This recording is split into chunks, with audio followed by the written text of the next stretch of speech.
এবং 1/11-এর পরিস্থিতি কীভাবে সেট করতেছে দেখেন। 2006-এর সেই বাস্তবতা। দিল্লিতে হাসিনার যে মিটিংটা হয়েছে দেখেন, এর আগে কলকাতায় আওয়ামী লীগের অফিস খুলেছে, দিল্লিতে অফিস করছে। হাসিনা তো খুবই আরামে আসে, ওখানে আছে খুবই সিকিউর জায়গাতে। এস আলম গোপনে গাড়ির নেম প্লেট ছাড়া গিয়ে ওখানে হাসিনার সাথে 6-7 ঘন্টা মিটিং করছে টানা। সেখানে দিল্লির বিভিন্ন লেভেলের গোয়েন্দা সংস্থার লোক, ফরেন মিনিস্ট্রির লোকরা পর্যন্ত উপস্থিত ছিল এবং সেখানে টাকা পয়সার লেনদেনের আলোচনা হয়েছে। 4,000 কোটি টাকা দরকার এই নির্বাচনের আগে অন্তর্বর্তীকালীন সরকারকে আন্ডারমাইন করা, এখানে অস্থিরতা তৈরি করা, অরাজকতা তৈরি করা, নির্বাচনকে যেন পিছায়া দেওয়া যায়, নির্বাচনকে কেন্দ্র করে যেন একটা পুরো দেশ উল্টাপাল্টা হয়ে যায়, সেটা কিন্তু আমরা দেখতে পাচ্ছি। এই পরিকল্পনার অংশ হিসেবে কিন্তু টাকা পয়সার লেনদেন ছড়িয়ে গেছে। এই যে মঞ্চ 71-এর নাটক করলো দেখলেন ডিআরইউতে, এই যে সুশীল শাহবাগীরা মিলে এই যে আওয়ামী চেতনাবাজ ব্যবসায়ী যারা ছিল, এই দেখেন এই চেতনাবাজরা কিন্তু বিশিষ্ট বুদ্ধিজীবী আকারে হাজির হয়েছে, বিশিষ্ট সুশীল আকারে আসছে।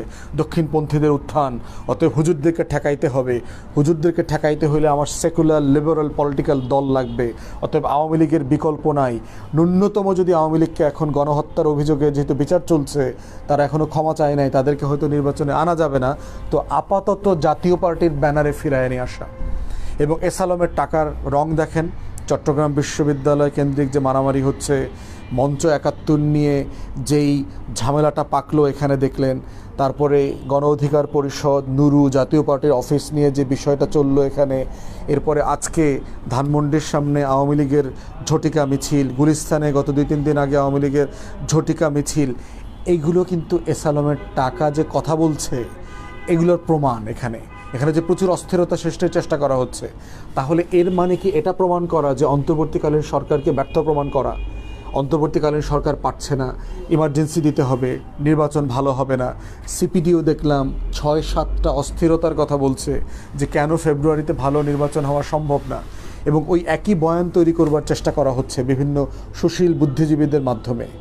তাহলে এক্স্যাক্টলি যেই প্লেয়াররা, বিভিন্ন পত্রিকার সম্পাদকরা, বিভিন্ন থিঙ্ক ট্যাঙ্কের প্রতিষ্ঠানরা, বুদ্ধিজীবী লেখকরা যেই ভাষায় 1/11-এর বৈধতা, সম্মতি, বয়ান তৈরি করেছিল, যাদেরকে ঠেকানোর জন্য তারা প্রস্তুতি নিচ্ছিল, সেই বাস্তবতাগুলো কিন্তু তৈরি হচ্ছে।